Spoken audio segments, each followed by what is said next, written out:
can start. First, my name is Weronika Przebierała, and I am director of the International Law Center and Ordo Iuris Institute for Legal Culture from Poland. I would like to start by saying a warm welcome to our distinguished speakers and by thanking you very much for taking the time to attend today's conference, which the Ordo Iuris Institute is pleased to co-organize with Mr. Minister Witold Waszczykowski office. I would like to also welcome our audience, both in the hall and following us on the stream. I am pleased to be a moderator of today's discussion.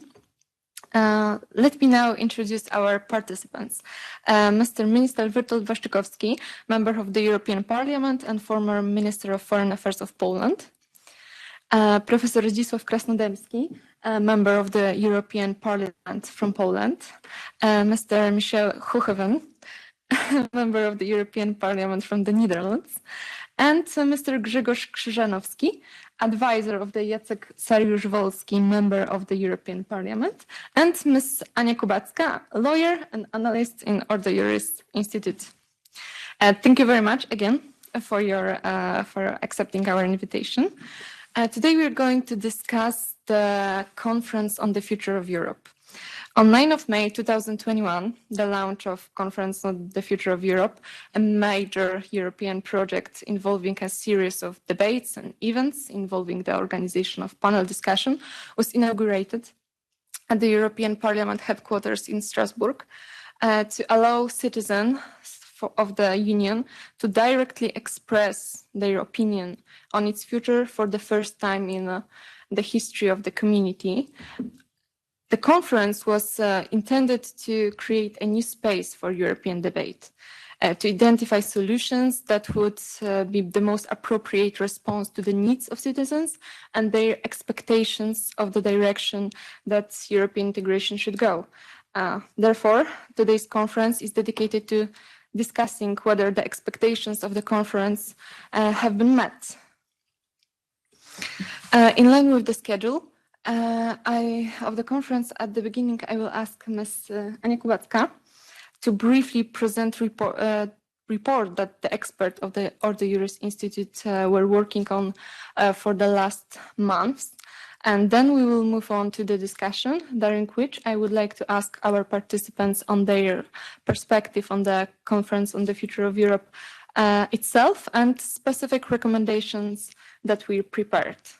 Therefore, I would like to ask Ms. Kubacka to present the main thesis of our report. Thank you, Weronika. As Mrs. Przebierała already mentioned, the Conference on the Future of Europe was a large-scale event, all in order to finally present a series of proposals for reforms and changes in the European community. There are many proposals. They affected basically every sphere of citizens' life, as well as political issues. And each of them is accompanied by a number of more or less specified measures to help achieve the goal. The Ordo Iuris Institute watched the conference from the very beginning, and we started writing our commentary as soon as we received the documents summarizing the conference.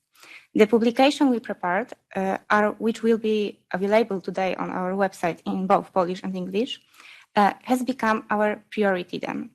We wanted to be able to provide the most substantive answer to the most important proposals, so that everyone, both citizens and politicians who may have an impact for the further legislative phase of the recommendations, have the opportunity to read a comment on which of the generally formulated proposals by the conference will extract their true meaning. Our publication is not critical by definition. We have a positive attitude to some recommendations, neutral to some, and definitely negative to some. Moreover, we have thoroughly analyzed each of the proposed measures to implement the proposals. In the commentary, we consider at length various directions, better and worse, in which the implementation of postulates may go. We analyzed the recommendations taking into account, first of all, the limits of competences entrusted by the EU member states, the limit of the treaties, the Polish constitutional order, but also the principles and values of the EU and the possible impact of the proposed solutions on the independence and sovereignty of the member states. From among the numerous areas covered by the conference, for our commentary, we selected topics that may have a special impact on the issues of EU competences, favor its transformation into a federation, or harm Polish constitutional identity. Therefore, in the chapter discussing some proposals in the field of health, we pay particular attention to the multiple postulates of transferring health policy from the area to supporting competences to shared competences. Although a change in the balance of power in this respect could, in many positive aspects, improve to EU operation, it would first of all significantly reduce the possibility of self-determination of states in such matters as the scope of protection of life from conception, euthanasia, in vitro fertilization, or sex change. Leaving aside the remaining arguments, it should be noted that all these issues are controversial and remain the subject of considerable dispute both between the EU countries and within the member states. It is difficult to imagine a situation in which the EU decides on the legal framework of these issues, and yet such a postulate is repeated many times in the recommendations of the conference. Regarding issues in the area of strong economy, justice, and employment, we have largely responded positively to the proposed goals.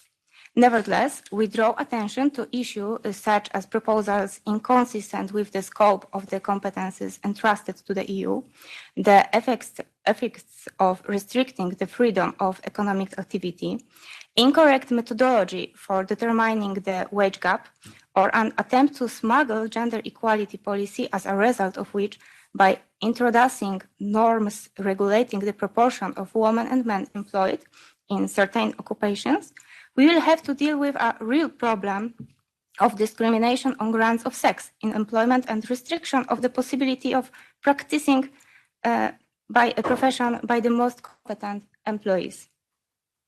We have also devoted a lot of attention to the proposals formulated for the EU in the World panel. As part of the proposals formulated there, we consider inter alia the effectiveness and existence of a common foreign policy of the European Union, requiring above all an examination of whether the nature of the European Union on its non-federal political structure actually make it possible to create a common foreign policy with improved methods and means compared to the existing ones. However, the most immediate question is to understand whether, with a very diverse range of states and highly centralized structure, it is possible to organize a stringent foreign policy within the European Union. Values and rights, the rule of law, security is a panel which in a special way may concern Poland due to the so-called dispute on the rule of law, which is still ongoing. The proposals of the conference selected for our commentary focus de facto on the values promoted by the EU, the rule of law or pluralism and freedom of the media. We point out that the EU institutions themselves have a problem with respecting the fundamental rights set out in the Charter of Fundamental Rights. It is worth mentioning here, for example, resolution of the European Parliament of November 26, 2020 on de facto ban on abortion in Poland, where the use of conscience clause is criticized, despite the fact that the Charter explicitly guarantees the right to conscience objection in the scope regulated by national legislation. The right to conscience objection is an integral and indispensable element of the freedom of conscience guaranteed both by the Polish Constitution and international agreements. In the context of postulates related to increased activism for the rule of law, we would like to remind that the rule of law is only mentioned in Article 2 of Treaty of the European Union. No legally binding document contains a definition of the rule of law that could regulate how this issue should be understood. It seems that until developed in the EU such a fundamental issue as the definition of the rule of law created by consensus of the member states, the development of activity in the field of the protection of the rule of law seems to be essentially pointless. Moreover, the rule of law mechanism, which is currently in place in the EU, changes the interinstitutional balance and the competences of EU bodies without changing the treaties. In order to restore the damaged trust of the member states towards the EU institutions, it is crucial to base future regulations, especially those related to the rule of law, on intergovernmental dialogue. We believe that building the future of Europe and the integration process must be based on trust. Our publication also includes extensive commentaries on issues such as digital transformation, European democracy, migration, education, and culture. I think that many of these topics may emerge in the discussion in a moment. It is very desirable because, contrary to the declared assumptions, the Conference on the Future of Europe did not involve such a large part of the society. It passed unnoticed by many people. The proposals of the conference are not widely commented and not discussed either by citizens or even by politicians. It seems that there was no other document that, like our commentary, would analyze such a significant part of the provisions of the conference. This is why I encourage you to actively use our publication and to broadly discuss the Conference on the Future of Europe, which, although already officially over, due to the number and scale of its demands, will remain with us for many years.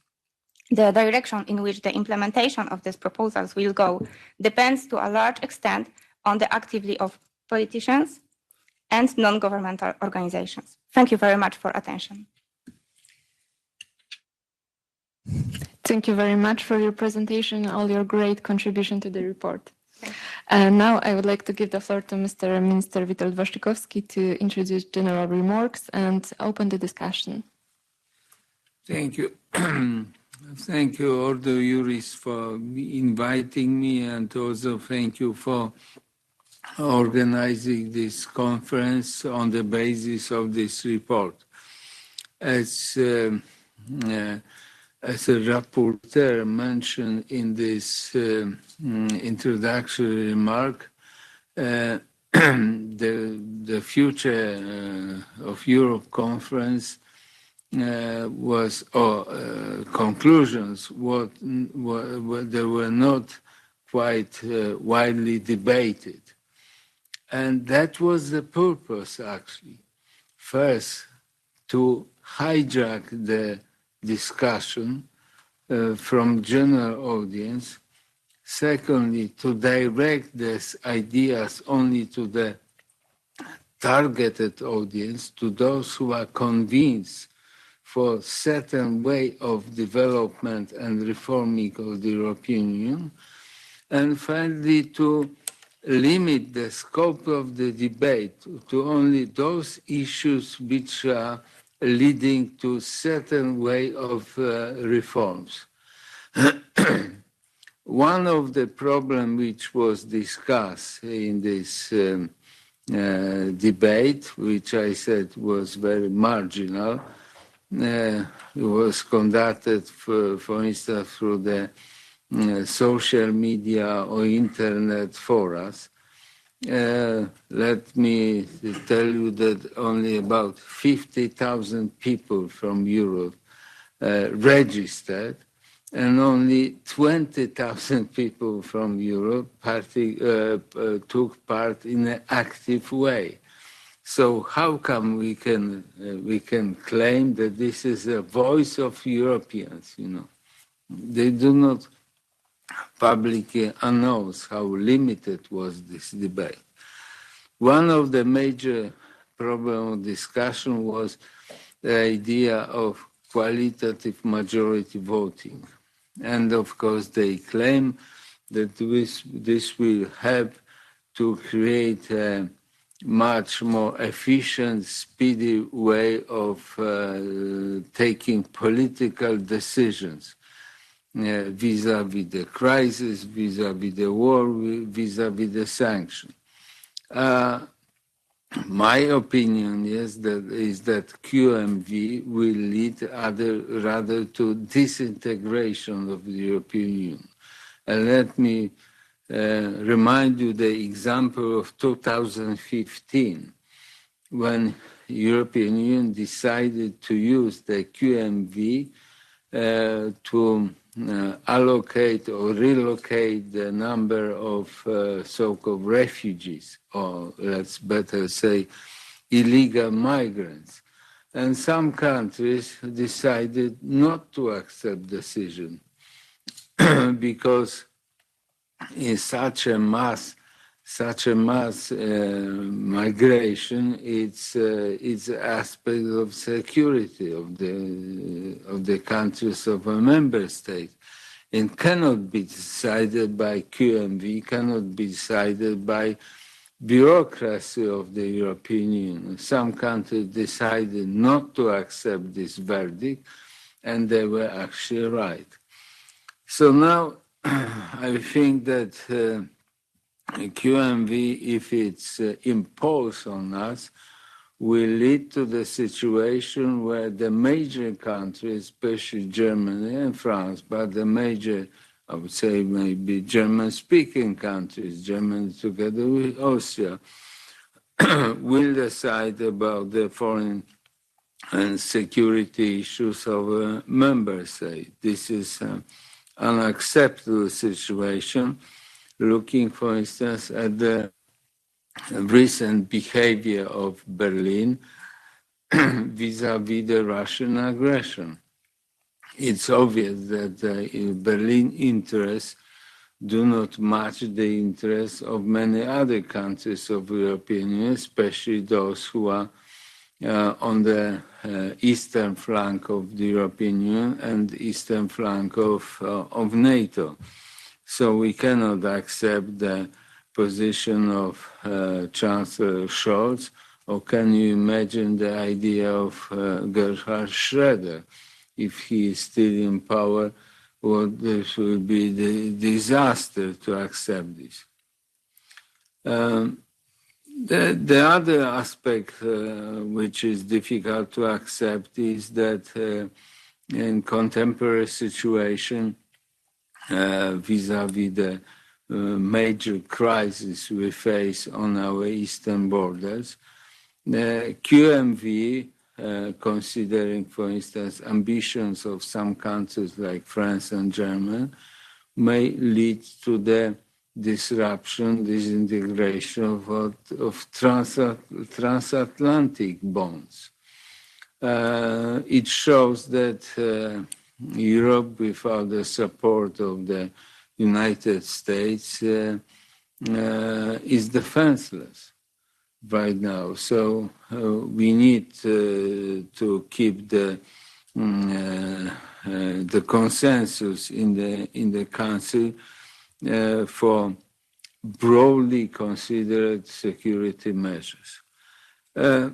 The other false assumption during this debate was that either we go in a federal way, either we go and deep our political ties of the European Union, or there is a collapse of the European Union, abandonment of the European project. Of course, this is a false idea. I don't want to say the fake news is a false idea, because introducing this kind of lack of alternative scenario created the Brexit, actually. UK politicians, being in the corner, decided to exit the European Union because they didn't want to accept further federalization.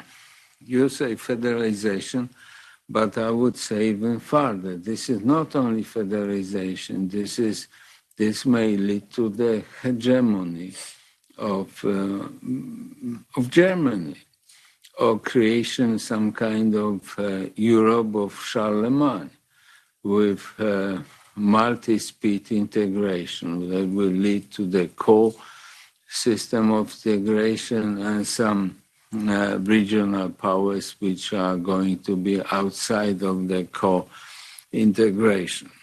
So I would say that we are not against, from the ideological point of view, to create in the future some kind of a central authority of the European Union. The problem is there is no democratic criteria how to elect or select central authority of the European Union. That's the problem. We test this problem here in the European Parliament. And so far we are electing MEPs only by national parties. There are some ideas to elect MEPs according to European parties, but this will lead other way to the advantage of the bigger countries. Can you imagine who will lead the European party, which consists of Germans and Slovenians, for instance? You know, how many people can be elected to this party from Germany, which is almost 90 million people, and 2 million or 3 million Slovenia? Of course, such a European party will be dominated by Germany. And whose interests will be respected in such a European party? German interests, not Slovenian interests. Sorry for my Slovenian friends and colleagues. So this is the problem that maybe in the future, in the science fiction movie, we can create a Star Trek generation, Star Trek Federation. But so far, we do not have, as I said, democratic criteria how to elect or select central authority, which is going to respect at least proportionally interests of every and each European member state. So thank you very much. This is very timely debate.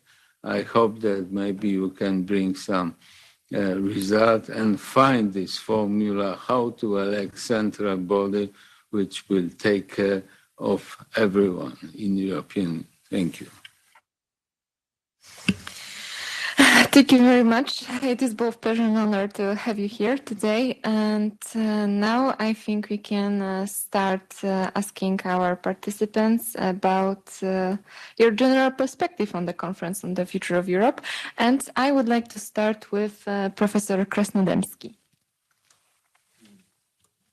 So this conference took a lot of time of my life. So I spent some weekends in Strasbourg and also before, because I was at the beginning already the member of the working group organized here in the parliament by President Sassoli, late President Sassoli. And this was the first step of the preparation of this conference. Then later I was also observer on behalf of my group in the executive committee. So I look also a little behind the scene. As always in the politics, there was also some other behind this scene. So some kind of informal talks among some leading figures of this conference, because the first step, which was already not according to the will actually of the parliament, that was that there was a chair of the parliamentary delegation, Mr. Verhofstadt. Actually, there was agreed that it is all the political groups should be represented, that nobody should be chairing. So he was made a leading figure of this conference. So. And I think in every stage or step of this conference, there was very unclear. The aims and the procedures, so the procedural discussion took a lot of time in different formats. But once was obvious from the very beginning, and this is also obvious now, that maybe we are right, but we are in the minority position. Even, I would say, sometimes I was alone colleague Hoogeveen was a great support, but sometimes I was alone with, in this executive committee, in the working group of democracy, in the discussion with citizens and so on. And we shouldn't forget this, for me as a politician, as an MEP and a Polish patriot, is all the questions how we can change our minority position in the future European election to the majority position. Yeah, this is the crucial problem. And so, but because in politics it's not otherwise other than in academic life, it is not always if you are right or intelligent enough and you can write good books, but if you have majority or not. So, and even, I must say, even the other group ID was not always a big help, and this is in the debate. And we at the beginning, we had two possibilities, because we know what is the minority, we are minority, and what is the majority organizing this conference, and they would like to bend in order to make it biased in this more centralist federalization aspects. So we could boycott this and to say, no, we are not engaging in the discussion. So, because we know there would be everything will be organized from above, and will be. There were some colleagues in our political group who, actually said, no, we should not be engaged in the whole process. This, of course, there was, of course, also the other possibility to use this conference as a chance for us to articulate our position and our view on the future of political union, and to mobilize also the citizens in our countries, because we know that the citizens are really different opinion. I remember that from my election campaign that many people decided to vote me in order to prevent Guy Verhofstadt to be such an important figure in European Parliament, or Franz Timmermans. Yeah, it was rather negative. And we know the people are diverse. And so we organized a series of, as a political group, a series of video conferences, a tour, and we are trying to also to make aware of our public opinion in our countries that it is important. Yeah, but I was not successful in this sense, because in Poland we had in the same under commission organized, and they had some meetings, but some proposal to make a national panel, for instance. Our Polish, just to have an argument to say no, but the Polish audience, or to what we are doing now, to organize, to mobilize youth in Europe, conservative youth. It is also not, there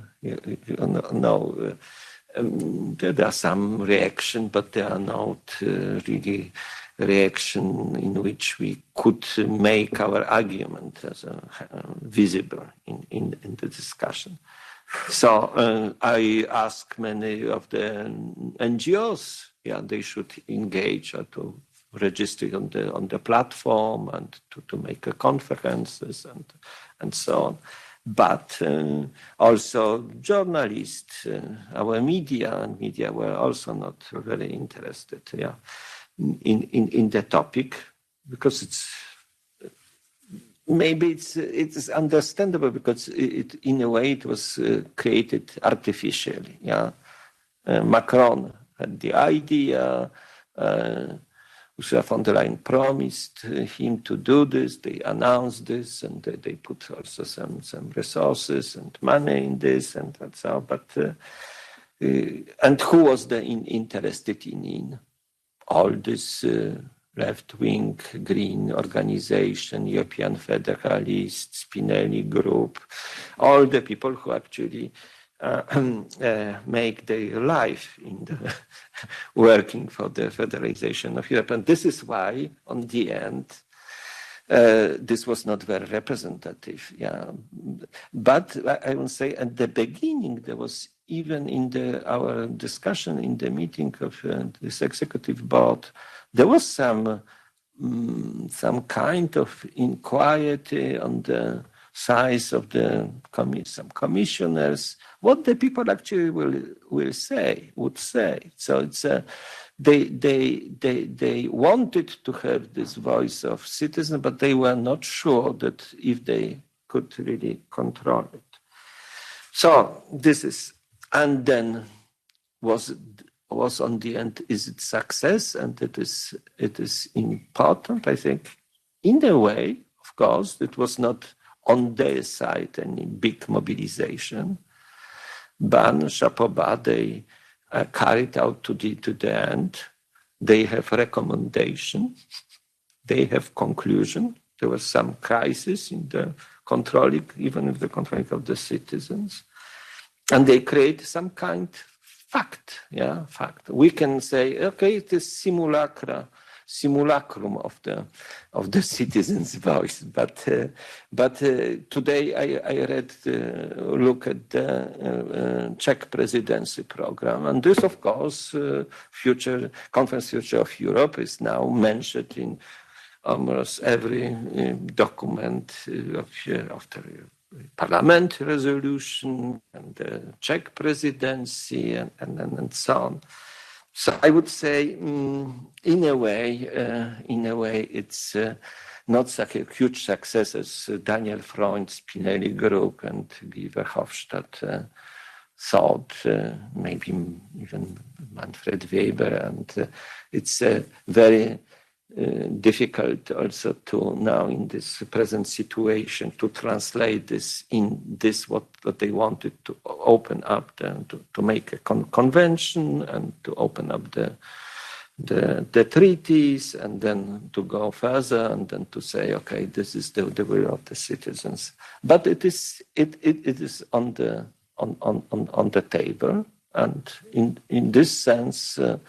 This is a minimal success, and for this reason, I think it is very important that you wrote, you presented your report, because we shouldn't forget that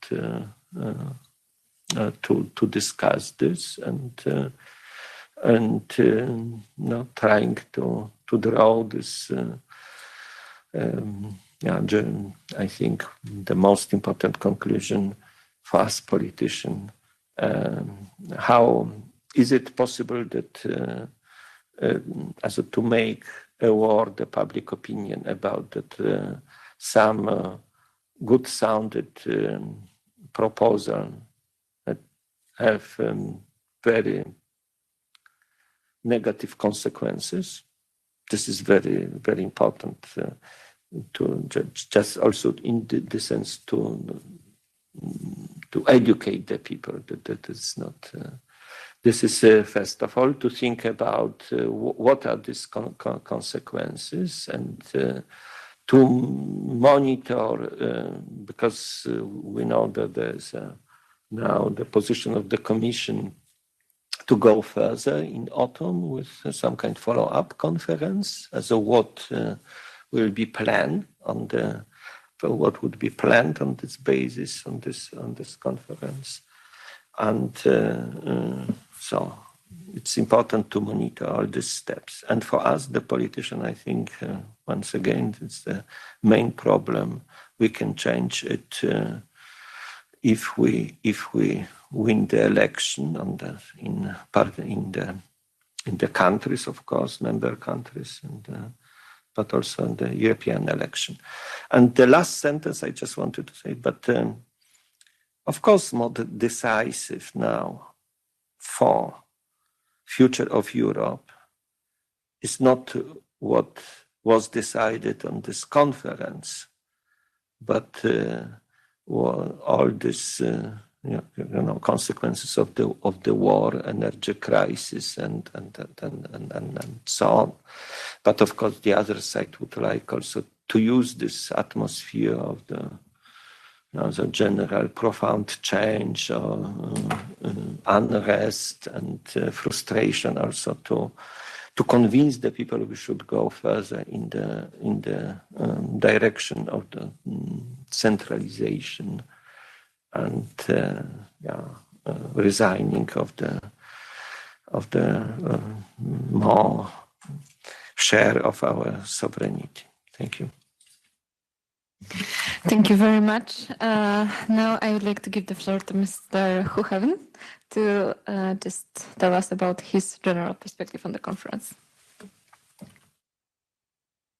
Thank you so much, and thanks to Ordo Iuris for organizing this event. And I think by talking so elaborately about the conference on the future of Europe, we're actually already giving it too much credit.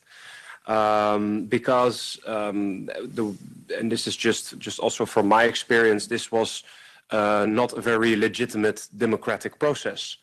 It was a deal made up, as said by Professor Krasnodębski, between Ursula von der Leyen and President Macron. Macron wanted his grand débat on a European scale, and he got it. And what we found out in the end, it was to consult the citizens on what should be the future of the EU. But it ended up a one-way street towards a more federal EU. And that's what we see in the results that we see today.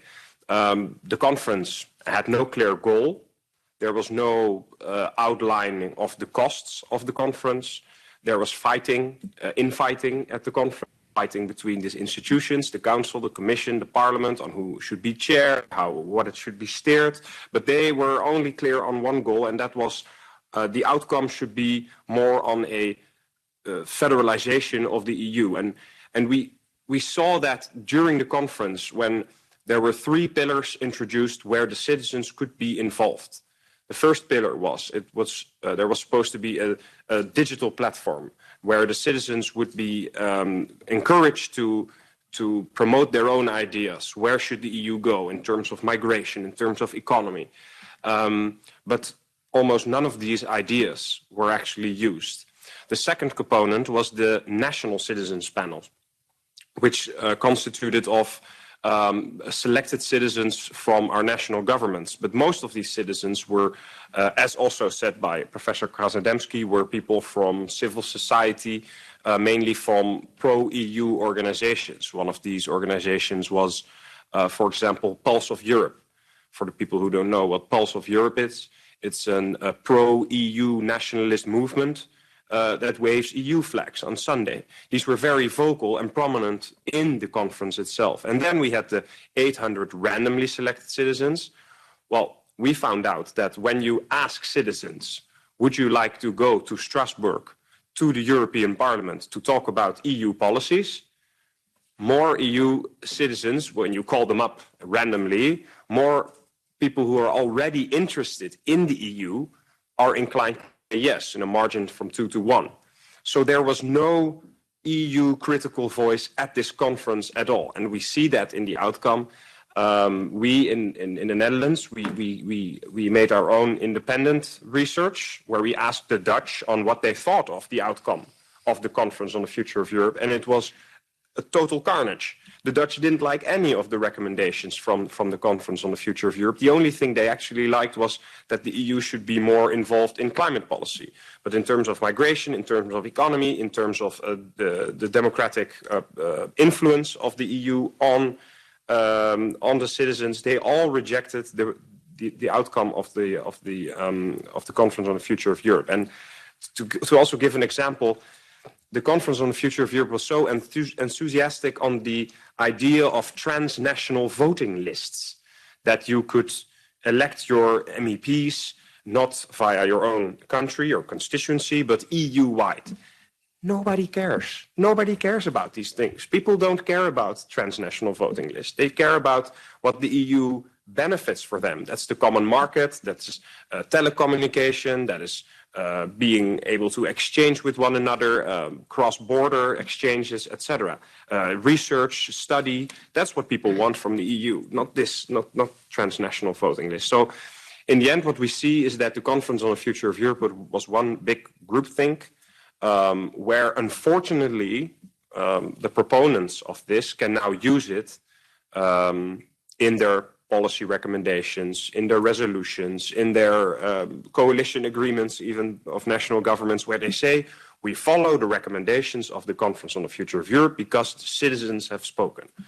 Well, the citizens haven't spoken, only a very small portion of a pre-selected group of citizens have spoken. So that was my initial thought of the conference. Thank you. Thank you very much. And now I would like to give the floor to Mr. Krzyżanowski. First of all, thank you very much for organizing this event. I would like to thank also on behalf of Mr. Saryusz-Wolski, who unfortunately couldn't join us today. Just a few words about some impression about the conference as such. If I were to summarize the conference in just one short sentence, I would say it was a noble idea, but very poorly executed. It was an idea which we had some hopes for, and there were some hopes to have a genuine, honest debate, discussion about what future holds. What's the state of the Europe? What needs to be revised? What needs to be changed? Let me just briefly quote to you the short piece from the conference joint declaration, in which organizers stipulated that the conference is based on inclusiveness, openness, and transparency. And it seems that on none of these points the conference deliver at the end. I have some thoughts also on the certain ideas which were seems to be pre-cooked for the conference to fit the narrative of ever closer union. And the only answer to every problem that the EU seems to had was to have a more Europe, to further to advance the integration. And I was also watching the preparation for the conference from working for Mr. Saryusz-Wolski for AFCO committee, and Mr. Saryusz-Wolski was a rapporteur, author of one of the working documents, which was supposed to be kind of a preparatory work for the conference. And there were a series of such documents, and Mr. Saryusz-Wolski prepared working document on principles of subsidiarity and proportionality. And it seems to be very important to have these principles, which are basically organizing the whole political life of the union, to have them brought back again to the daily policies of the EU. Needless to say, that document was not very much welcomed by the majority of the committee, and it was meant to be a discussion paper, which is supposed to serve some ideas how to revise how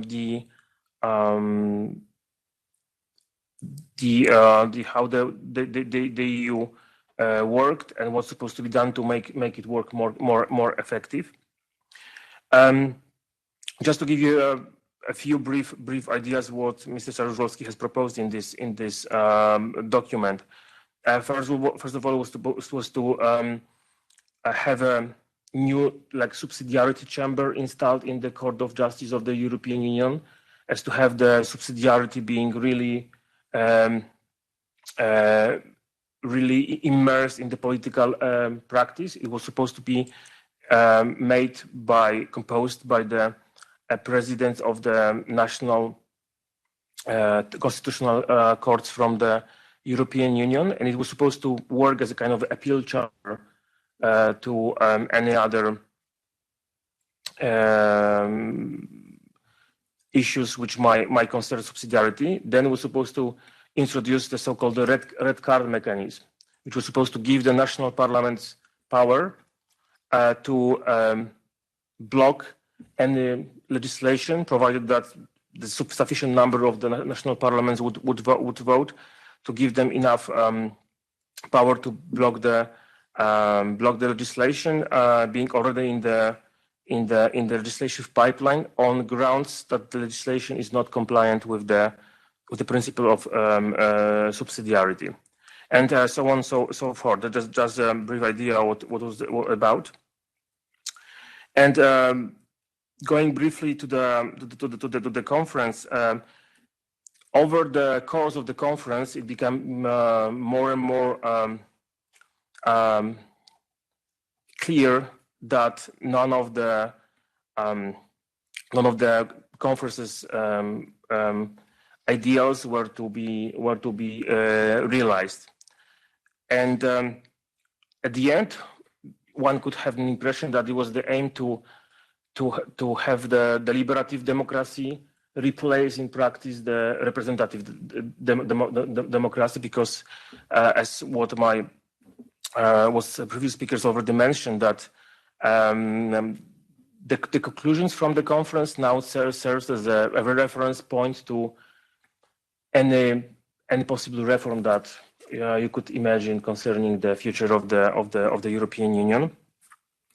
And maybe on a short last reflection, that one of the recurring theme of what was discussed during the conference and what has been covered in the conclusion was that the EU has to change. The EU has to be more effective. EU has to adapt to tackle any crisis better, in a more effective way. But it seems to contravene that the idea that the EU does not lack the capacity to act. EU just simply lacks the political will to act. And the organization of the conference in the middle of pandemic for 2 years, such a big project, seems to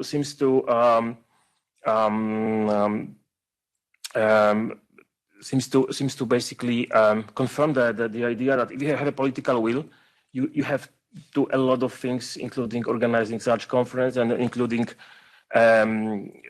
rushing through the conference to have it adapt the conclusions which would be politically expedient for the further advance of the integration. Thank you very much. Thank you very much. And I think now we can move on to the questions. And first of all, I would like to ask Professor Krasnodębski about some of the recommendations which are dedicated to strengthen the rule of law in member states. And one of them actually even supports the idea to changing the treaties in order to implement financial punishment for the violation of the rule of law in member states. And I wanted to ask about the possible effects for Poland in case of implement such a provision, and your opinion on that.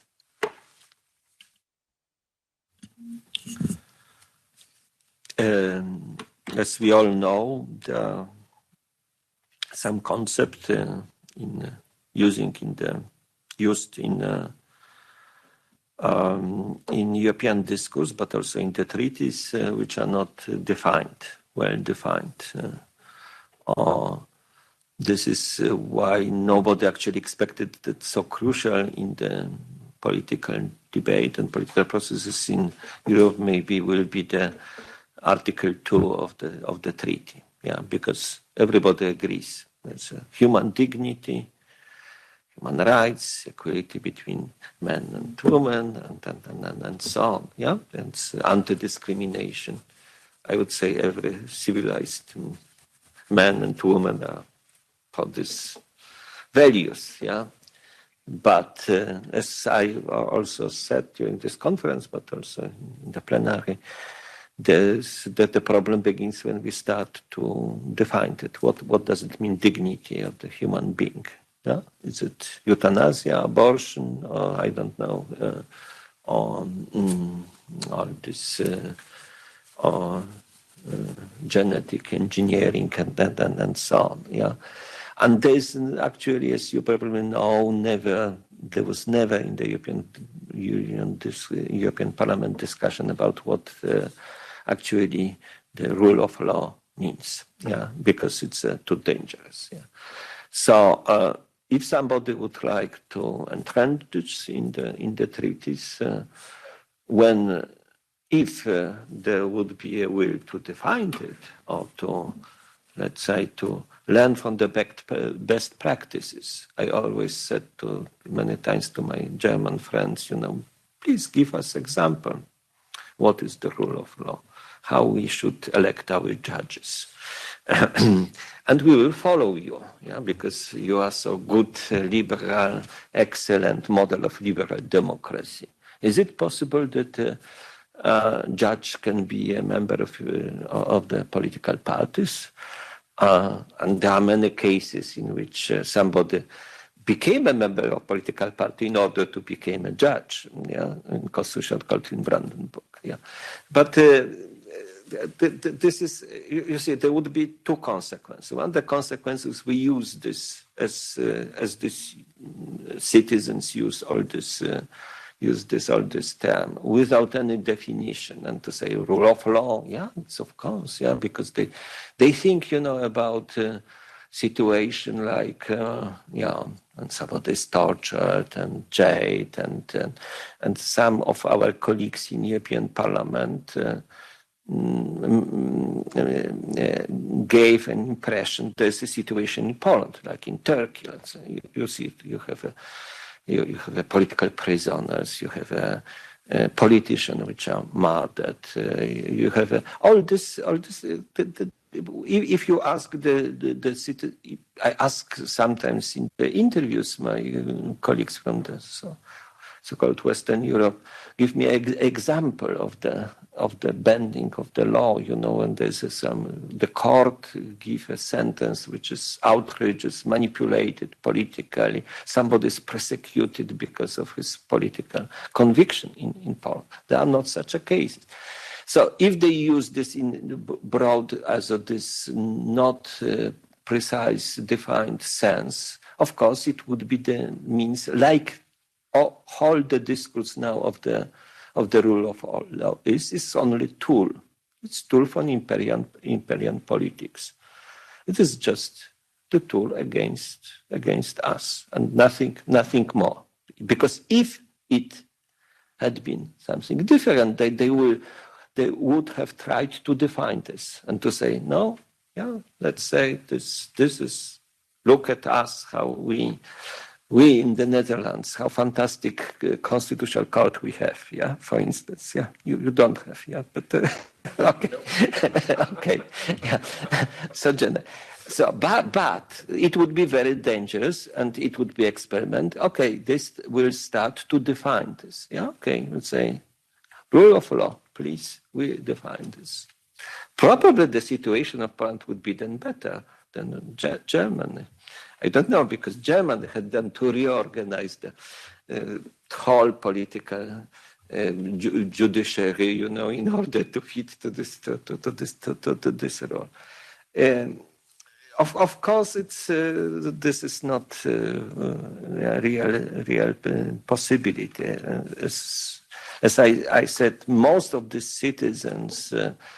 For me, it was also, I would say, this conference could be I considered this as a chance to educate the people, to show them what the union is, how it works, what are the concepts used in the discourses. Yeah, but it never actually.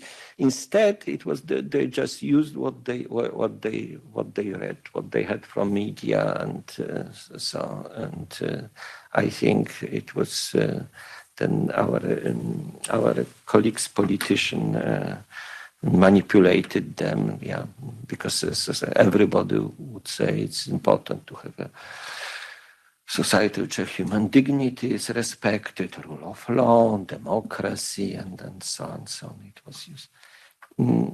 But one small comment to this, but for me, I think generally what is the secret of European policy and politics is that how on the end they achieve this consensus, because you mentioned the components, different national plans, but we had three components, four components. Commission of course wanted the same what our colleague federalist MEPs wanted. In parliament, we were in minority. But what about national parliaments and about council? There were also two other components in this conference. Why actually the states, on the end, and they were also during this executive board, some very skeptical voices, and why they agree? Why national parliament actually agreed, yeah, to all this? Why on the end, everybody, even if I would say probably 1/3 of the participants are representative of national parliament, some states, some citizens, MEP, were very dissatisfied with this conference. Why there was not, the voice, separate voice to say, no, we do not agree. So, and I would say this union and this whole the process, and in this sense, it is very, very interesting to produce a false consensus that nobody would like to be, to say, no, liberum veto, separatum, I have, votum separatum, I have different opinion. And it was interesting even how they actually, some different voices from the opinion from the citizens, how they actually managed to control this. So it's in order to achieve this result.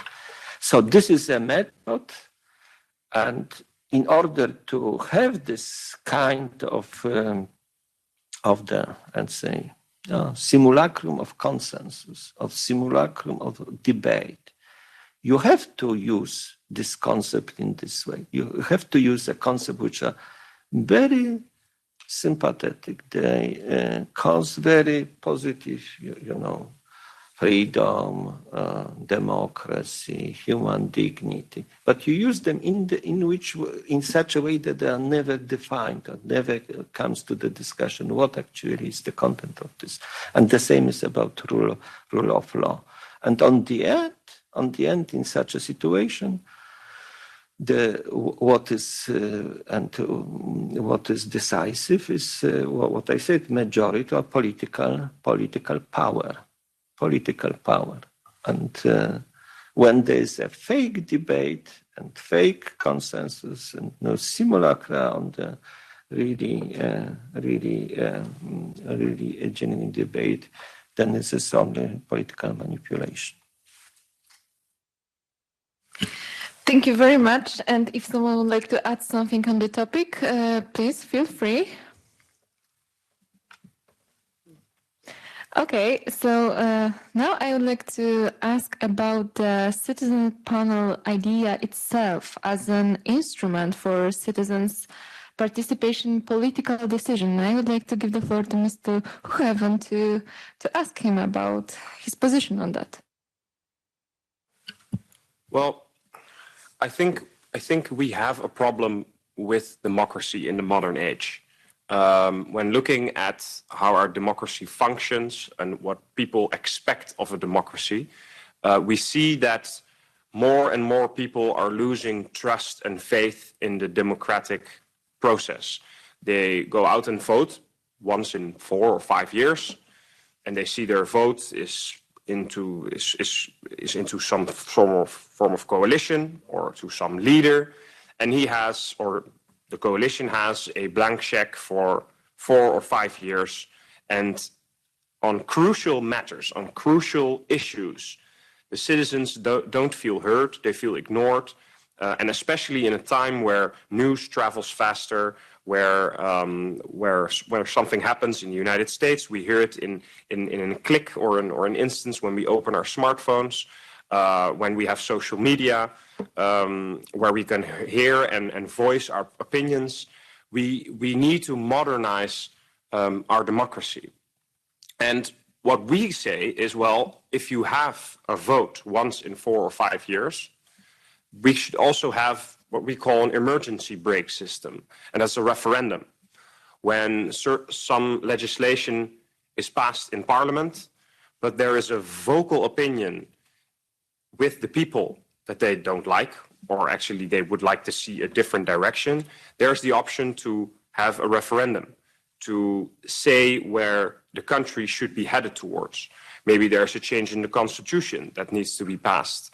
Maybe there is a loss of sovereignty in a certain policy decision made by a government or an elected body. But the sovereignty always lies with the people, and a referendum is a very good instrument in order to correct this and to engage the citizens into debates and to engage them with policy making. But what we have seen in the past is that these referendums were seldomly in favor of what the political elite actually wants us to think. If we look at the Dutch referendum on the European Constitution, for example, if we look at the French referendum on the European Constitution, if you look at the Irish referendum on the European Constitution, or the Greek referendum, so to say, these were all outcomes that didn't actually benefit the ideal of the political elite. So what they are now proposing is this new form in order to engage the citizens, and that is the citizens panel. And we saw that in France when we had the yellow vests with Macron, where he had to do something with what was going on in his country, a huge protest. So he engaged les grands débats. And these were kinds of citizens panels where citizens were allowed to be heard and they would express their opinion. And that is now a system that is embraced by many of what our political elite think it's a good idea to give the people a better sense of being involved in democracy. But what we've seen with the citizens panels and also what we've seen with the Conference on the Future of Europe is that it is actually a very good system to steer and guide the selected citizens towards a certain outcome. What we saw in the Conference on the Future of Europe is that citizens were invited to the parliament. They were impressed by what the parliament was, how it worked, but they were chaired. The meetings were chaired by pre-selected experts with outspoken views. And it's a very effective instrument in how to steer and guide citizens towards an outcome. And it's also a way of saying, well, you either accept or reject a legislation, such as in a referendum, or we can talk about it. We can hear what you're saying, but we decide, as political elite, we decide on what we still decide on the end. And when we look at when Boris Johnson was ousted last week as a leader of the Tories and the Prime Minister, I looked up an old speech from Margaret Thatcher, which was actually the reason why she was ousted as leader of the Tories, and that was her famous "No, no, no" speech. And the thing she said in her speech was that the European Commission wants to have a say in the areas of health, where it was said that the Commission would be the executive body of the European Union, the European Parliament would be the legislative body, and the European Council would be the Senate. And she said the famous no, no, no. And that's what the Dutch, the French, the Greeks, the Irish all also did in referendums. They said no, no, no. But when we look at the outcome of the Conference on the Future of Europe, it's yes, yes, yes. All the proposals that were said by Margaret Thatcher in her speech back in 1990 are in the recommendations on the Conference on the Future of Europe. So when looking at citizens' panels, it could be an interesting instrument to let citizens be heard, but we shouldn't expect too much of it because it's still a way that doesn't fix the problems that our modern democracy has. Thank you. Thank you very much. If someone would like to raise his voice on the topic also, just let me know. I would like to ask now Mr. Krzyżanowski about the EU-wide referendum that is one of the recommendations prepared in the Conference on the Future of Europe, and the creation of transnational electoral list for the European Parliament. Supporters of this idea are indicating that it will contribute to more democracy in Europe. And I just wanted to ask about your position on that. Thank you. Actually, the creation of transnational list is not only a recommendation at the moment; it's in the realm of the legislation, which has been adopted by the Parliament as a legislative resolution on the 3rd of May, 2000 this year, and it has also the accompanying act, which is supposed to reform the electoral law, and currently it awaits the decision of the council. So what we are talking now, it's very tangible. It's reality. It's beyond the recommendation.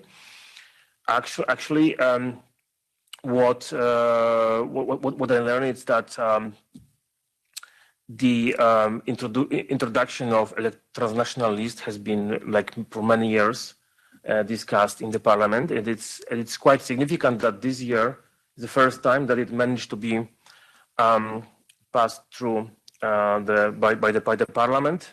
So it, in a way, it epitomizes the dynamics in which the EU is going. That this process of federalization has become more tangible and has basically sped up. Just a few words, like my impression is that this the idea of transnational list, as it is proposed and is being now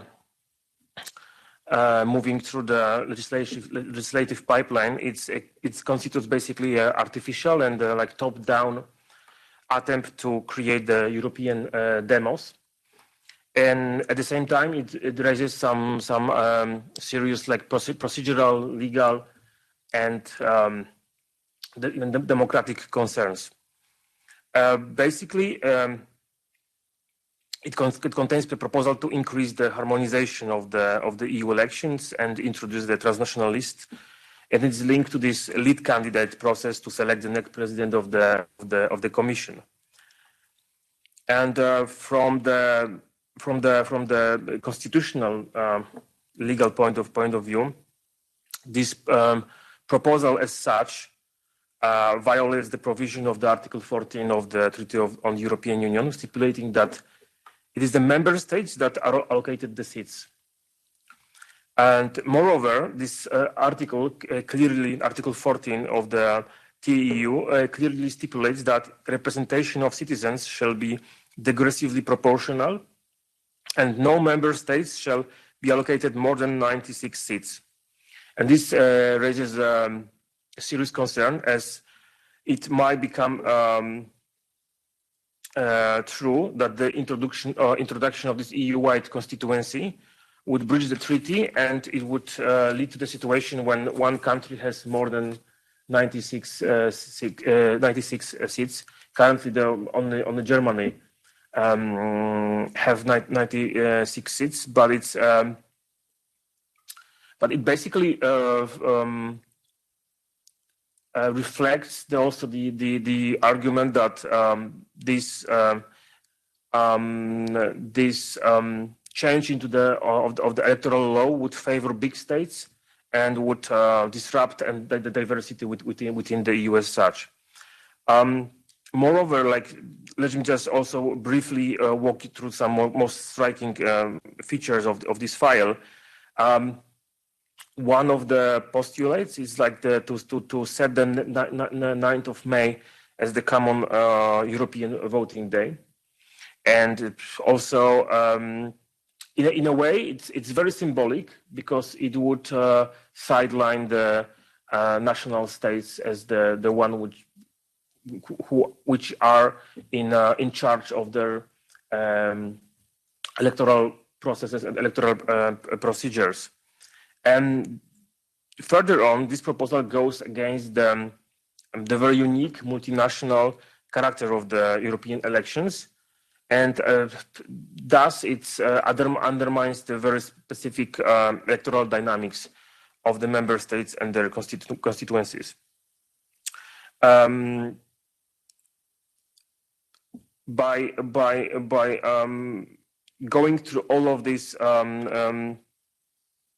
changes, having the transnational list installed, it would also breach the principles of subsidiarity, proximity, because of forcing of the elections to be centralized and forcing them from the national level to the European level. And of course, there is always this threat of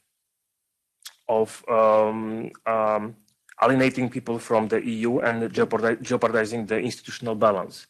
The proponents of this measure argue that it would close the gap of the democratic deficit and so on and so forth. But actually, it might lead to the very reverse situation where there is no territorial attachment of the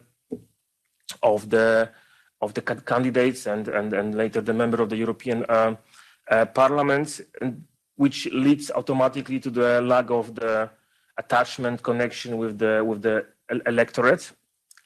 And besides, there is very huge number of logistical organizational issues like the seat of the MEP, or the language of the campaign, and so on and so forth. It all contributes to the to basically the growing the democratic deficit, instead of making the elections and the representatives closer to the people. Thank you. Thank you very much.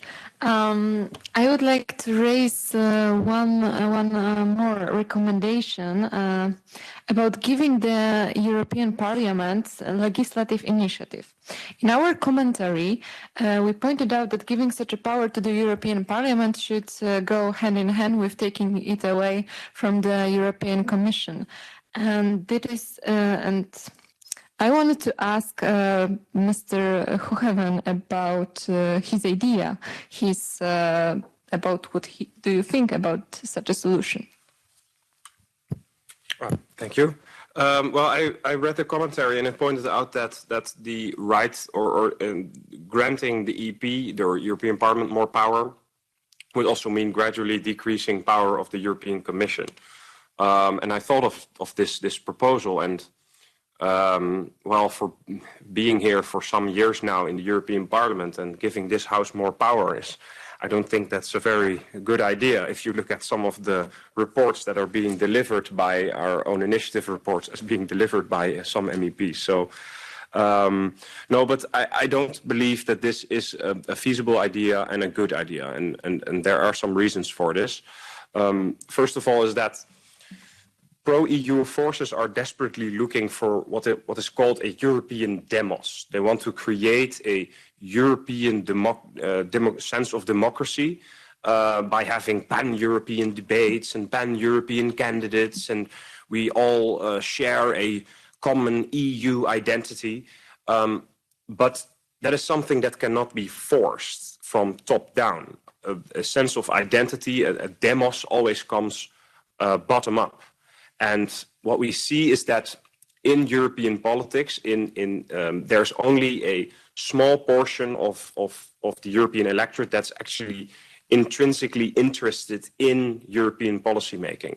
And that's also what you see in European elections, is that the most enthusiastic about European elections are people who are already interested in EU policymaking. So if you look at the European Parliament, it's not really a 100% representative constitution.